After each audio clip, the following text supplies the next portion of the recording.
Toppers club IAS academy में सभी छात्र छात्राओं का स्वागत है। आज मुगल वंश का हमारा दूसरा वीडियो है, टॉपिक है। इससे पहले वाले वीडियो में मैंने बताया था कि मुगल कालीन जो इतिहास है उसके साहित्यिक स्रोत क्या है। इसमें हम पढ़ेंगे बाबर को। बाबर जो कि मध्य एशिया से आया था और इसका जो जन्म है वो 1483 में, यानी 14 फरवरी 1483 को कहाँ हुआ? फरगना हुआ।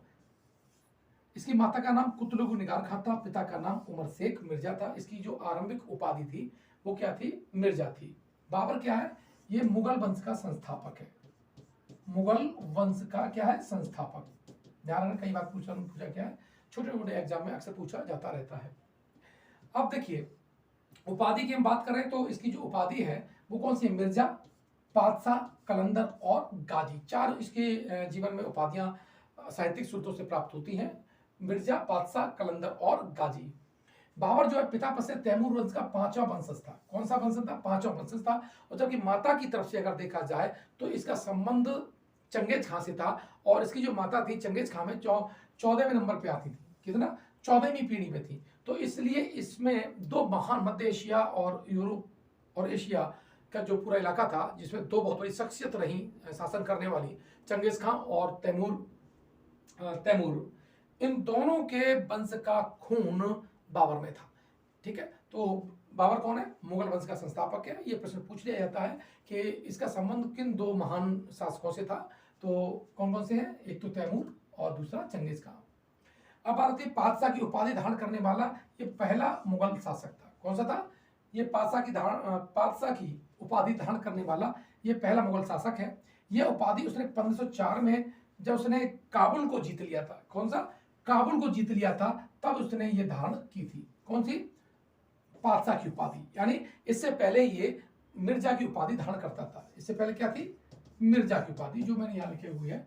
और पातशाह की इसने कब की? 1504 में इसने उपाधि धारण की है। पानीपत के प्रथम युद्ध के पश्चात इसने काबुल के प्रत्येक जो निवासी है उसे चांदी का सिक्का दिया था। क्या दिया था? चांदी का सिक्का दिया था। ठीक है, और इसके पश्चात उसने जो उपाधि धारण की थी वो थी कलंदर। ध्यान रखना, कलंदर की जो उपाधि इसने कहां धारण की है? ये इसने काबुल में की है, जब उसने चांदी का सिक्का प्रत्येक अपने नागरिक को बांटा था। अब देखिए, इसके सिक्के की बात कर लेते हैं। तो सिक्कों पर देखिए, इसने सिक्का जो चलाया वो शाहरुख चलाया, और यह सिक्का चलाया इसने काबुल में। और जबकि कंधार में इसने जो सिक्का चलाया था वो बाबरी थी। कंधार में जो सिक्का चलाया वो कौन सा था? बाबरी था। तो ये भी पूछा जा सकता है कि बाबर ने कौन कौन से सिक्के चलाए। तो एक है आपका शाहरुख और दूसरा है बाबरी। बाबरी कहाँ चलाया? कंधार में चलाया, जबकि काबुल में कौन चलाया? इसने शाहरुख चलाया है। इसकी आत्मकथा बहुत इंपॉर्टेंट है और तुर्की साहित्य का एक अनमोल रचना मानी जाती है, और उसका नाम है तुजुक ए बाबरी। इसे हम बाबर नामा भी कहते हैं। क्या कहते हैं? बाबर नामा भी कहते हैं। फारसी में इसका जो अनुवाद है पाइंदा पाइंदा खान ने किया था, वो अकबर के समय किया था। और फारसी में ही इसका अनुवाद अब्दुल रहीम खाना ने भी किया है। ये दोनों बहुत इंपॉर्टेंट है। फारसी में अनुवाद पाइंदा खान ने और अब्दुल रहीम खाना ने किया है। साथ ही अंग्रेजी की बात करें, तीन लोगों नाम आता है, लीडन, अर्स्किन और एल्किन। ये तीन लोग ऐसे हैं जिन्होंने इसका बाबरनामा का, यानी तुजुक बाबरी का अंग्रेजी में अनुवाद किया था। मिसेस जो बेबरीज हैं, इन्होंने मूल तुर्की भाषा से, यार ये बहुत प्रश्न आता है कि मूल तुर्की भाषा से अंग्रेजी में जो अनुवाद किया था वो किसने किया था? मिसेस बेबरीज ने सबसे पहले किया था। तुर्की भाषा में इसने दीवान लिखा और एक नई शैली का विकास किया जिसे बोलते हैं मुबय्यन शैली। तो मुबय्यन शैली का जो विकास करता माना जाता है, किसको माना जाता है? आपको बाबर को माना जाता है। इसने एक रिसाले उसज की रचना की थी, जिसे खत ए बाबरी भी कहा जाता है। बहुत इंपॉर्टेंट है ये, वो सेक्शन है जहां से प्रश्न अब आयोग बनाता है। तो रिसाले उसज की रचना की, जिसे हम क्या कहते हैं? खत ए बाबरी कहते हैं। क्या कहते हैं? खत ए बाबरी कहते हैं। 12 वर्ष की आयु में 8 जून 1494 को यह फरगना की गद्दी पर बैठा था। 1502 में इसके साथ बड़ा घटना हुई और इसे सैवानी खान ने पराजित कर दिया था। किसने? सैवानी खान ने पराजित कर दिया। लेकिन थोड़ा एक इसके इतिहास की देख लेते हैं, जहां से प्रश्न बनता है। देखिए, ये जो समरकंद है, क्या है? समरकंद। और समरकंद, और ये इसका छोटी सी रियासत थी फरगना। ठीक है, ये दोनों करीब थे। और समरकंद 140 साल से 140 साल से तैमूर वंश की राजधानी थी। किसकी? तैमूर खानदान की ये राजधानी थी। और समरकंद पे उस वक्त जो इसके बाबर थे, उसके जो चाचा थे वो आपके बैठे हुए थे। उनका नाम था अहमद मिर्जा। अहमद मिर्जा।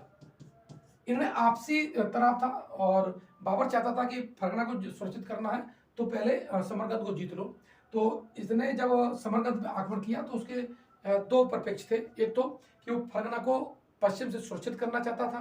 दूसरा, ये तैमूर वंश की 140 साल से लगभग राजधानी थी, तो इसे जीत करके वो अपनी प्रतिष्ठा में वृद्धि करना चाहता था। लेकिन इसके बाद में समरकंद इसके हाथ से निकल गया और जब सैवानी खान ने इसे पराजित कर दिया तो ये मध्य एशिया से कहाँ चला? ये इंडिया की ओर बढ़ा। ध्यान रखना। तो ये प्रश्न पूछा जाता है कि भारत में आने से पहले बाबर को किस शासक ने पराजित किया था? तो उसका नाम है सैवानी खां। आई थिंक इस बात को आप समझ रहे होंगे और नोट भी कर रहे होंगे। इसने जो अभी पहले मैंने आपको बताई थी किताब बाबरनामा। बाबरनामा के दो चीजें बहुत महत्वपूर्ण है। बाबरनामा ये इसमें 7 शासकों का उल्लेख करता है। कितने? 7 शासकों का उल्लेख करता है। और ये 7 शासक कौन कौन से थे? इसमें से 5 तो मुस्लिम थे। क्या से? 5 मुस्लिम थे और 2 हिंदू शासकों का ये उल्लेख करता है। हिंदू में कौन से? मेवाड़ का शासक और दूसरा आपका है विजयनगर। विजयनगर का जो शासक है ये राणा सांगा। कौन है? राणा सांगा है। और विजयनगर का है कृष्णदेव राय। कृष्णदेव राय। और जो कृष्णदेव राय है ये कहता है कि सबसे मजबूत हिंदू शासक भारत का है वो कौन है? कृष्णदेव राय है। ध्यान रखना कि इसने अपनी पुस्तक में कृष्णदेव राय को भारत का सबसे ताकतवर हिंदू राजा बताया है। साथ ही बात मुस्लिम की बात कर ले तो मुस्लिम शासक बाबर के समय कहाँ थे? तो पहले तो गुजरात में थे। कहाँ थे? गुजरात। दूसरा है बंगाल में भी मुसलमान स्थापित हो चुके थे। ठीक है, कहाँ थे? गुजरात, बंगाल। तीसरा था दिल्ली। जो चौथा है वो है बहमनी। कौन सा? बहमनी। तो मैंने बताया गुजरात बताया आपको, बंगाल बताया, दिल्ली बताया, बहमनी बताया और मालवा। और कौन सा है? मालवा। 5 जगह के शासक मुस्लिम थे, 2 जगह के शासक कौन से थे? हिंदू थे। और इस बात का जो उल्लेख करता है ये अपनी किताब बाबरनामा में इन शासकों का उल्लेख करता है। 1519 में इसने बाजौर पे आक्रमण किया। 1519 में क्या किया? बाजौर पे आक्रमण किया। इसी युद्ध में बाबर ने माना जाता तोप और बंदूकों का प्रयोग किया था। लेकिन अगर बाजौर का युद्ध नहीं है तो आपका पानीपत का युद्ध आंसर सही होगा। वैसे अधिकांश अभी तक ये माना गया है कि पानीपत के युद्ध में ही इसने बंदूक और तोप खाने का अपना प्रयोग किया था। लेकिन इससे पहले ये बाजौर भी कर चुका था। अगर ये दोनों ऑप्शन होते हैं तो विवादित हो सकता है, लेकिन आप पानीपत का लगाइए कि आयोग ने पानीपत को लगाया है। अपनी पुस्तक में ये पानीपत से पहले 5 आक्रमण का उल्लेख करता है। ये बहुत इंपॉर्टेंट है। यानी पानीपत के युद्ध से पहले इसने 5 लड़ाइयां भारत के क्षेत्र के आसपास लड़ी थी। 1519 में बाजौर और भेरा में जीता था ये। 1519 में इसने खैबर दर्रा पार करके यूसुफ जाई के खिलाफ इसने युद्ध किया था। ये बार बार आ रहा था और ताकत देख रहा था कि इस सीमा पर ताकत कैसी है और मैं कितना प्रतिरोध कर सकता हूँ। 1520 में पुणे इसने बाजौर और भेरा को जीता है। 1524 में इसने लाहौर और दीपालपुर को जीता है।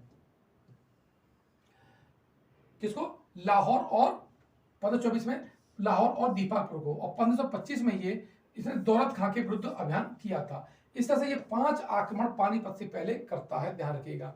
अब बाबर द्वारा लड़े गए युद्ध भारत में देखा जाए, जैसे इसने स्थापना कर ली तो उसमें है पहला पानीपत का पहला युद्ध है।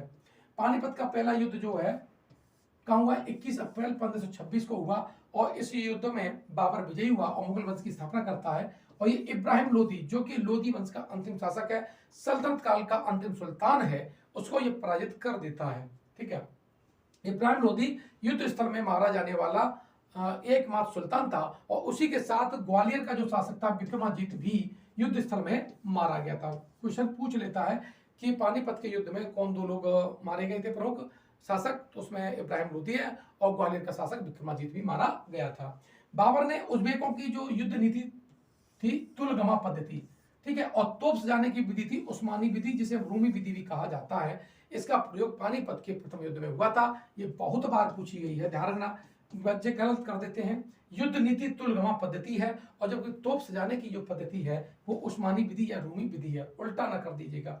उस्मानी विधि का प्रयोग शाह इस्माइल ने सबसे पहले किया था, यानी उस्मानी विधि का प्रयोग सबसे पहले किसने किया था? शाह इस्माइल ने किया था, ध्यान रख लेना। बाबर से भी पहले इस विधि का प्रयोग शाह इस्माइल करता है। अब प्रश्न इसी में आता है कि ये जो युद्ध जीता था उसके पीछे क्या कारण थे, कौन लोग इसके विजय में साथ दिए थे? तो देखिए, उस्ताद अली जो थे उन्होंने तोपों का संचालन किया था, जबकि मुस्तफा थे वो उन्होंने बंदूकची यानी जो बंदूक चलाने वाले लोग थे उनका संचालन किया था। ये दो प्रमुख लोग थे तोपखाने में, जिसकी वजह से पानीपत का जो युद्ध है ये जीत पाया था। आगरा में बाबर को कोहिनूर हीरा हुमायूं ने दिया था, ध्यान रखना। और हुमायूं को ये ग्वालियर की जो शासक था विक्रमादित्य, वो तो मारा गया, उसकी फैमिली से प्राप्त हुआ था, ध्यान रखना। तो ग्वालियर से कोहिनूर हीरा हुमायूं के पास आया, हुमायूं ने वो हीरा बाबर को भेंट कर दिया था। अब हुआ खानवा का युद्ध। ऐसा कहा जाता है कि बाबर को भारत पर आक्रमण करने के लिए राणा सांगा ने बुलाया था। किसने? राणा सांगा ने बुलाया। और राणा सांगा का प्लान ये था कि बाबर आएगा, अन्य जो लुटेरे हैं उसी तरह से लूट करके यहाँ से चला जाएगा। लेकिन जब बाबर ने भारत में रहने का प्लान कर लिया तो सीधा सीधा उसकी लड़ाई अब राणा सांगा से ही होनी थी।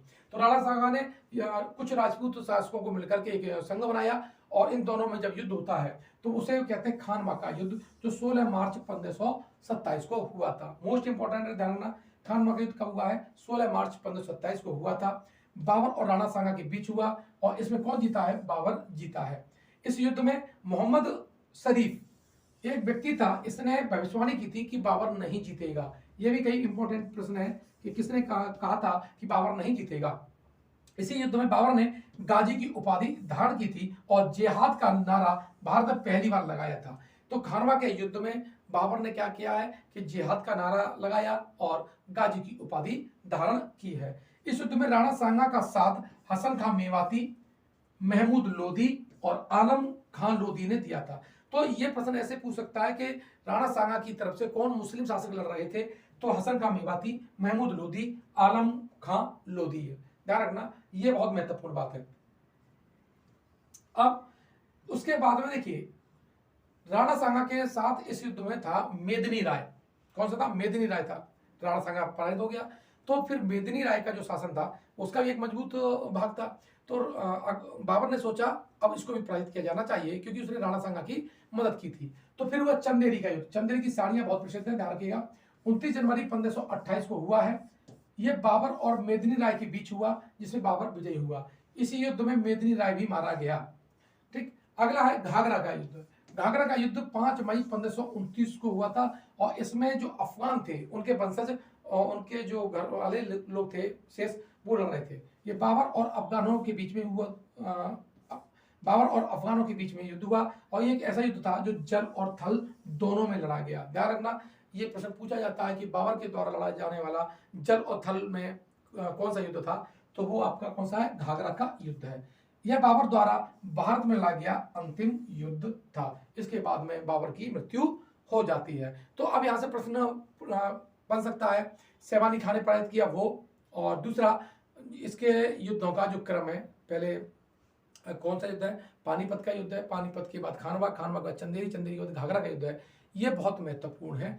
और इसने फिर अपने जो लड़के था बड़ा हुमायूं, उससे कहा कि आप अपने भाइयों में इस साम्राज्य को वितरित करते हुए बांट लीजिएगा और शासन कीजिएगा। तो उसे ज़्यादा नहीं शासन मिला, लेकिन बाबर ने आगरा में बाग बनाया, जिसे आराम बाग कहा गया, और इसी आराम बाग में पहले इसको दफनाया गया। फिर इसकी इच्छा थी कि मुझे काबुल में दफनाया जाए, फिर इसकी अस्थियों को कहाँ ले गए? काबुल ले गए। वर्तमान में इसका जो मकबरा है वो कहाँ पर है? बाबर का मकबरा काबुल में है। तो प्रश्न आता है कि कौन कौन से मुगल शासकों का मकबरा भारत की सीमा से बाहर है? उसमें बाबर आ जाता है, दूसरे नंबर पर जहांगीर आ जाता है, और तीसरे नंबर पर अंतिम मुगल जो शासक है बहादुर शाह जफर, उसका रंगून में आता है। तो 3 शासकों के जो मकबरे हैं वो भारत में नहीं है। तो ये अभी आप नोट कर लेंगे, यहाँ से प्रश्न बनता रहता है अक्सर है, और मुझे लगता है कि RO या PCS में ये मकबरों से संबंधित प्रश्न आ सकते हैं। चलो मिलते हैं नेक्स्ट वीडियो में, जहाँ हम हुमायूं का शासन पढ़ेंगे।